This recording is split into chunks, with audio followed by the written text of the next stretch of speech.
ó ti ṣẹlẹ̀ o. Ó ti ṣẹlẹ̀, eléyìí tún gbẹnu tán o. Àṣírí padà tú o. Àṣírí padà finally àṣírí padà tú. But èmi gẹ́gẹ́ bí ẹnìkan o. Èmi ò tí ì gba ọ̀rọ̀ yìí gbọ́ o. Mi ò tí ì believe ọ̀rọ̀ yìí o. Mi ò tí ì gba ọ̀rọ̀ yìí gbọ́. Ọlọ́run ẹ wò gbogbo tó ń wò mí. Tó bá lọ jẹ́ pé bẹ́ẹ̀ ni ọ̀rọ̀ yìí ṣe rí. Information tí mo fẹ́ fún yìí. Tó bá lọ jẹ́ pé bẹ́ẹ̀ ló ṣe rí. A jẹ́ wípé Ọlọ́run Mohbad ò sùn lóòótọ́. Ọlọ́run Mohbad ò sùn lóòótọ́. Spirit Mohbad ò sùn lóòótọ́. Ẹlẹ́dàá Mohbad ò sùn lóòótọ́. A jẹ́ wípé tó bá jẹ́ pé lóòótọ́ ni information tí mo fẹ́ fún yìí ló lọ rí bẹ́ẹ̀ lóòótọ́. Torí mi ò tí gbàgbọ́ but mi ò lè gbọ́ kí n má wá spread information yẹn fún yín. Torí ibi tí mo ti gbọ́ ẹ jẹ́ kí n sọ pé right source mo fún ní 80%. Mo fún ní 80%. Torí ibi tí mo ti gbọ́ right source mo fún ní 80%. But ó ṣì ń ṣe mí bákan pé ṣé bẹ́ẹ̀ ni àbí bẹ́ẹ̀ kọ́. Allegedly ẹ jẹ́ kí n fún ní allegedly gẹ́gẹ́ bí wọ́n tún ṣe sọ nínú information yẹn náà pé ẹ jẹ́ ká sì fún ní allegedly. Ẹgbẹ́ wọn ní lóòótọ́ wọ́n ní Wunmi ló gba ẹ̀mí Mohbad. Wọ́n ní Wunmi ló gba ẹ̀mí Mohbad. After tí ìṣẹ̀lẹ̀ yìí ṣẹlẹ̀ tán wọ́n ní ó wá fún àdúrà ní 3M láti ṣe kí ni pa ẹnu mọ́. Ṣó lè jẹ́ bẹ́ẹ̀ ṣá? Kíyàwó ẹ̀gbọ́n mi kó pa ẹ̀gbọ́n mi kí n dẹ̀ mọ̀ sí. Ṣé 3 million ṣó tó ẹ̀mí ẹ̀gbọ́n mi ni? Àbí ṣó tó nǹkan tí ẹ̀gbọ́n mi tó máa ṣìṣe fún mi tó bá wà láyé? 3M ṣó lè jẹ́ lóòótọ́ ṣá? Gbogbo ojú tó ń wò mí ẹ jọ̀ọ́ mo mọ̀ pé inú máa surprise bí mi náà ṣe ń surprise. Ọwọ́ mi ò dẹ̀ mọ̀ bóyá a ti rí àwọn kọ̀ọ̀kan nù yín tó ti máa gbọ́ information yẹn náà tó jẹ́ pé information máa ń fò ní. Ó máa ń fò ní o. Information yẹn tẹ́ rí yẹn bí ẹyẹ ni. Ó máa ń fò ní la. A lè ti rẹ́ni tó ti gbọ́ nínú yín. Ẹ̀yin tẹ́ ẹ ti gbọ́ kí lẹ rò sí. Fún àǹfààní ẹ̀yin tẹ́ ò tí ì gbọ́. Ohun mo ti sọ pé mi gbọ́dọ̀ máa mú wá fún yín. Torí tí n bá lọ sọ wípé nà láì tó bá lọ padà lọ jẹ́ nà true ńkọ́ máa wá disappoint yín. So ohun mo ti sọ pé ẹ jẹ́ kí n mú wá fún yín. Wọ́n mà ní Wunmi ló gbẹ̀mí Mohbad. Ó wá fún àdúrà lówó àbẹ̀tẹ́lẹ̀ owó ẹ̀yìn tá a mọ̀ sí bribe 3M. Òun ló fi bribe àdúrà. Ṣó lè jẹ́ lóòótọ́ ṣá? Ẹ jọ̀ọ́ ẹ bá mi share fídíò yìí. Ẹ share fídíò yìí. Ẹ jẹ́ kára lé gbọ́, kára oko gbọ́, kọkùnrin gbọ́, kóbìnrin gbọ́, kónílé gbọ́, kálejò gan gbọ́. Ẹ bá mi share fídíò yìí.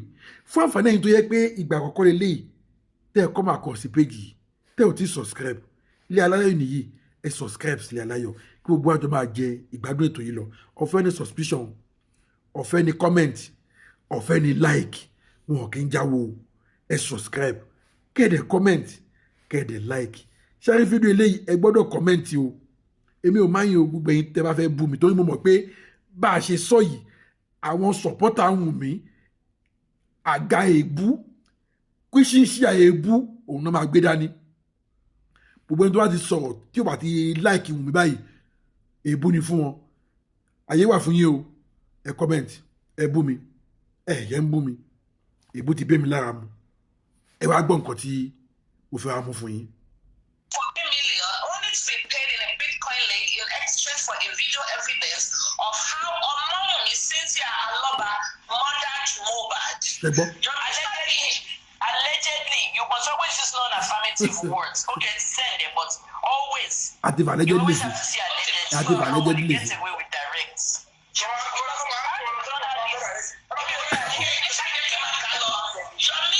Yomi Fabi alerted the public by posting the charts, and immediately Adura Aloba as an afterthought approached Ogongo police station to make a complaint against the defendant in charge suit in reference stating that the defendant hacked his TikTok account through his old iPhone.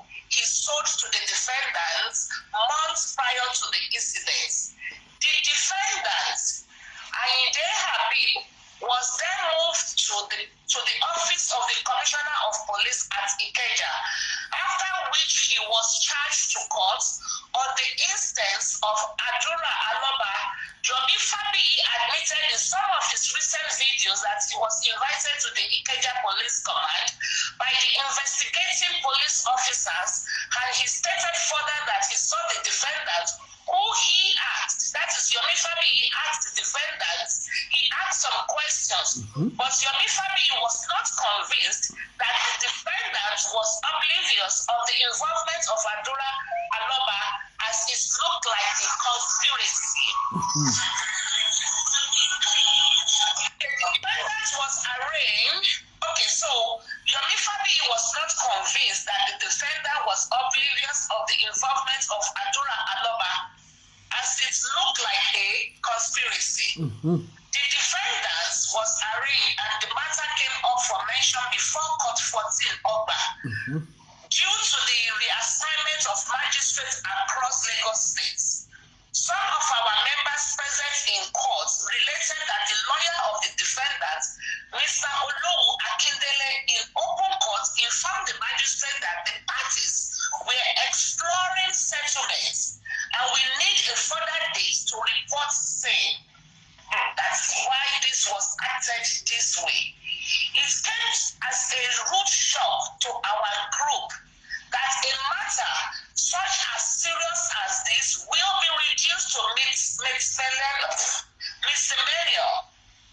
We are of the opinion that both the complainants, which is Adura Aloba, and the defendants, which is Abib Ayinde, are trying to cover up a heinous crime.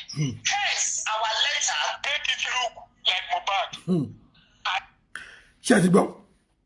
Kí n tó tẹ̀síwájú, mo rò pé gbogbo ẹ lólùfẹ́ mi, gbogbo ibi tó ń wò mí lọ́kùnrin lóbìnrin, lọ́mọdé lágbàlagbà, gbogbo àwa tá a nífẹ̀ẹ́ sí justice for Mohbad, gbogbo àwa tá à ń sọ wípé àníṣe a máa rójú tu ọ̀rọ̀ yìí, a máa mọ ibi tí ọ̀rọ̀ yìí máa end sí. Afẹ́fẹ́ máa fẹ́, a máa rí fùrẹ́dìyẹ, a máa mọ ẹni tó gbẹ̀mí Mohbad. Mo rò pé ẹ̀kọ́ tí ń fojú múmu hàn díẹ̀díẹ̀ báyìí. Ẹ̀kọ́ bá tí ń fojú múmu hàn díẹ̀díẹ̀. Gbogbo olólùfẹ́ mi, ẹ̀kọ́ tí ń fojú múmu hàn o. Ẹ gbọ́ information tó jáde yìí. Wọ́n ní Wunmi Cynthia Aloba ló gbẹ̀mí Mohbad.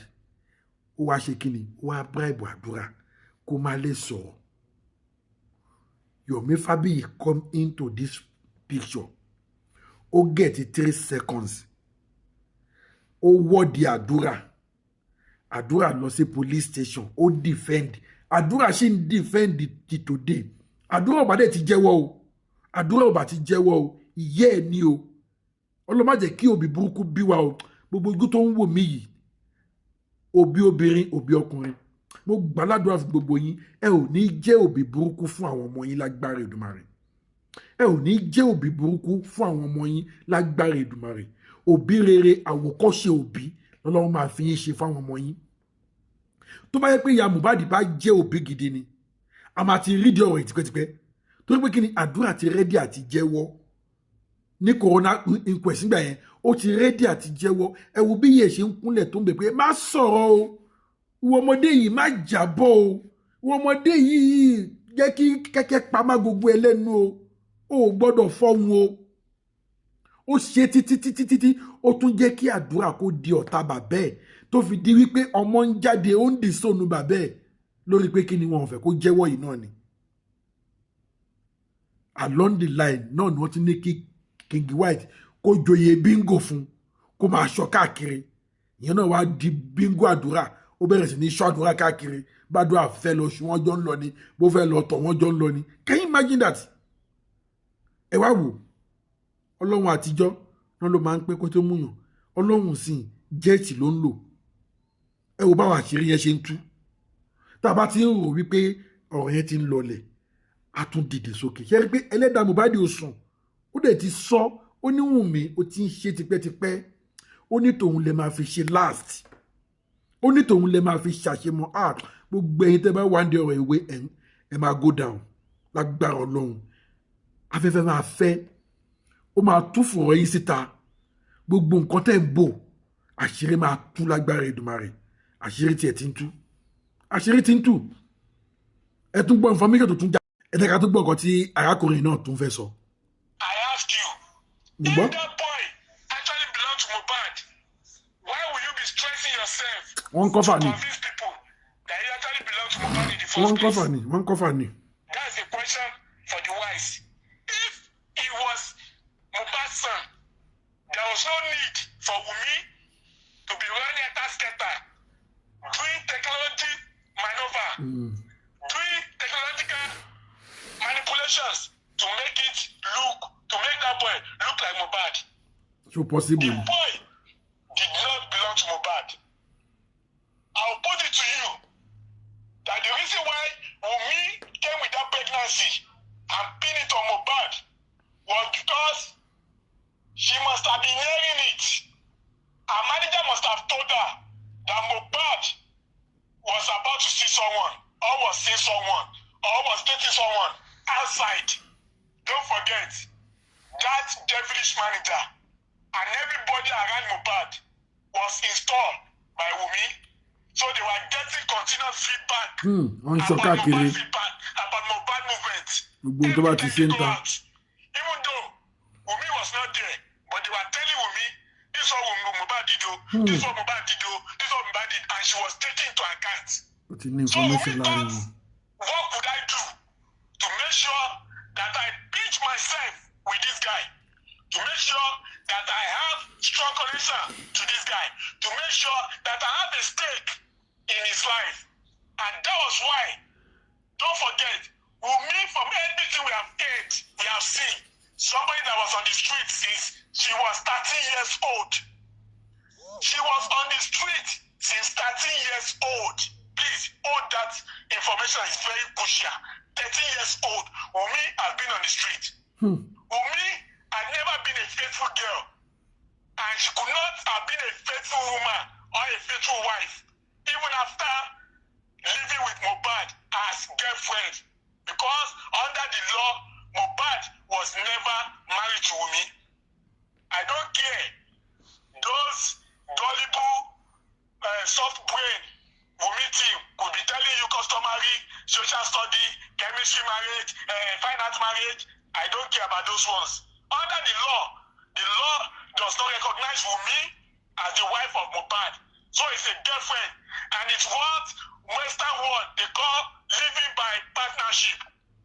If you want to do visa, they will tell you, are you married or living by partnership? And most of the time, people that are not legally married, even though they are staying together for 20 years, they are just partners. The law does not recognize them as being married. Yeah. So Wunmi knew that Mohbad was actually going out, was going haywire. Don't let me deceive you.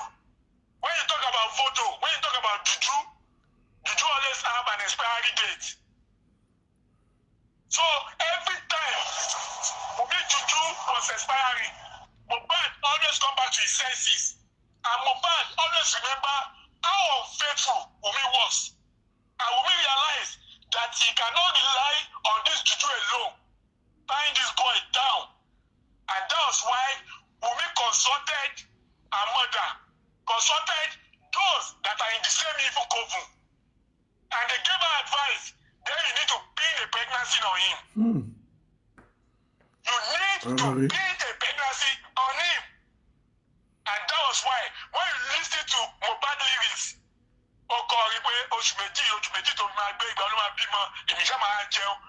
was giving out all the expo that we needed to tell us that the boy was never his. Don't also forget, there's a video coverage that Wunmi was doing. He was doing video recording, and Mohbad was asking her, I'm a secret to don't let you find boy. And when you look at Wunmi's face, changing his straight. Because Wunmi was not in that video for Mohbad to say such a thing. And after Mohbad asked about the secret behind the fine boy, Wunmi ended the video straight away because Mohbad has leaked. Yes, the nurse was about to give him the blood injection. But when I entered, so when I entered, I was like, from telling the nurse to leave, I was somehow. Before the nurse to leave, I want to pee, I want to vomit, so I held his hand to the restroom, he vomited, he peed. When I went back from the restroom, he just fell down. The first thing is the heart is hot, I need water. So I had to call on Adura, family, like the other people like that should come. So they thought I had to get water. I know she poured in water. So I got water, poured water, I was still not feeling comfortable. Said in this, I guess he needs fan, like his hot inside his parts. His hot feeling, he needs heating. So like, yes, I need water, like he needs water. Yes, I started having alright, so that's an interview on CBC that Mohbad's wife did on the Typical final lie. moments within the 24 hours when Mohbad died. So she said that she ran into the nurse when she was giving Mohbad the third injection, and when she got there, Mohbad said she should move it, that he needs to pee, he wants to vomit. So she now took him into the bathroom to do that. When they were coming out, Mohbad now fell down. When Mohbad fell, this is what he said. He said that his heart is hurting him, that he needs water. Then she now called Adura to come. When Adura came, so Mohbad now told Adura to get him water, and Adura should pour water on him. So Adura went to get water and poured the water on Mohbad. Then he said he needs AC. Mohbad said he needs AC. That he needs fan. That his heart at the same time. Right. Now, let's now go to Adura. Adura did a recent interview with Objective, right? Let's listen to what he said happened that same day.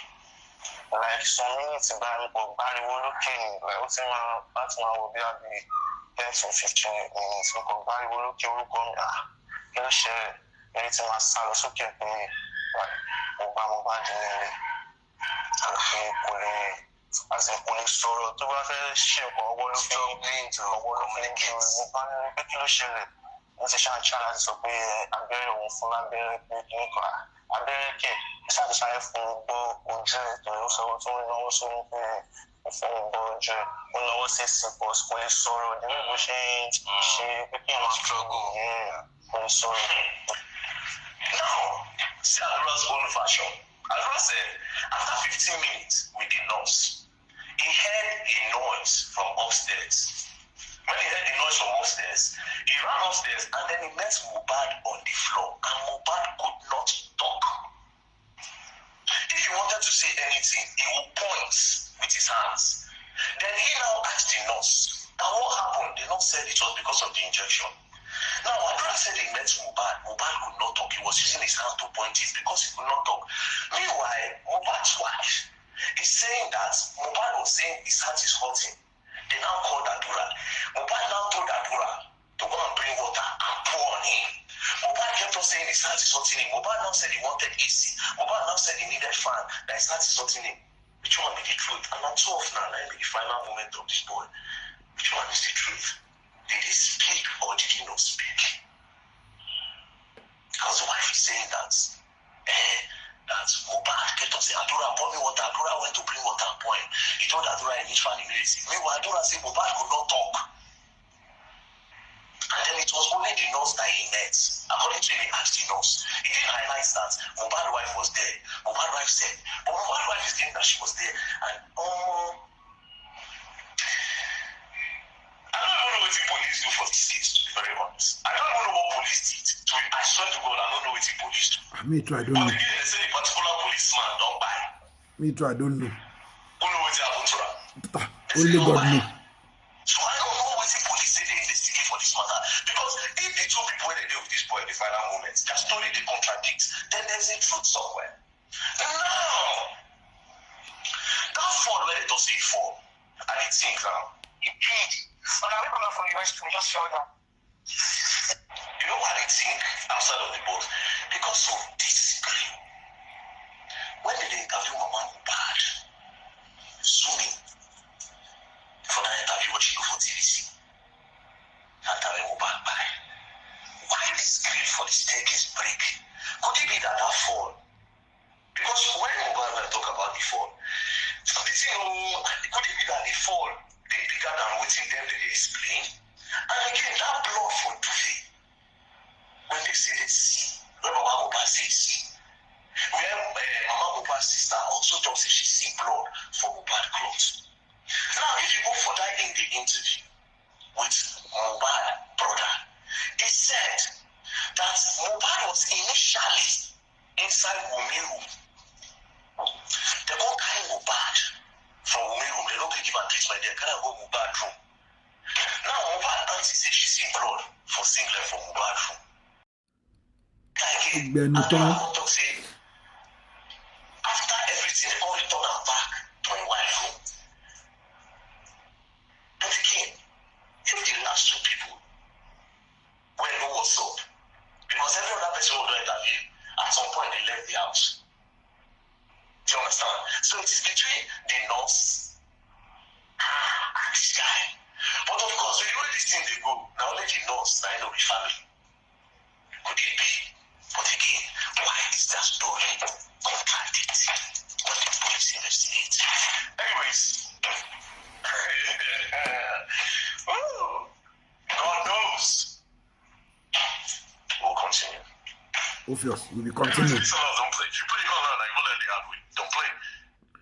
Yeah, àwọn ẹ̀tún gbọ́ tí Very Dark Man tún sọ yẹn náà lórí ọ̀rọ̀ yìí náà ni ẹjọ́ gbogbo igi tó ń wò mí ẹ bá mi share fídíò yìí ẹ share fídíò yìí kó go viral kẹ́ẹ̀dẹ̀ bá mi subscribe sẹ́lẹ̀ ilé Global TV fún àǹfààní ẹ̀yin tí ẹ ò tí subscribe gbogbo ẹ̀yin tí ẹ ti subscribe mo dúpẹ́ lọ́wọ́ yín iná ní tọwọ́ yín ọwọ́ tẹ́ ẹ fi ń tẹ subscribe yẹn ẹ ò ní fi gbọ́mọ sí lágbára Èdùmàrè ẹ̀yin tí ẹ ti subscribe náà ó yẹ subscribe kájọ máa jẹ ìgbádùn yìí lọ á ní kẹ́ẹ̀dẹ̀ comment kẹ́ẹ̀ like mo tún padà bọ̀ ire o.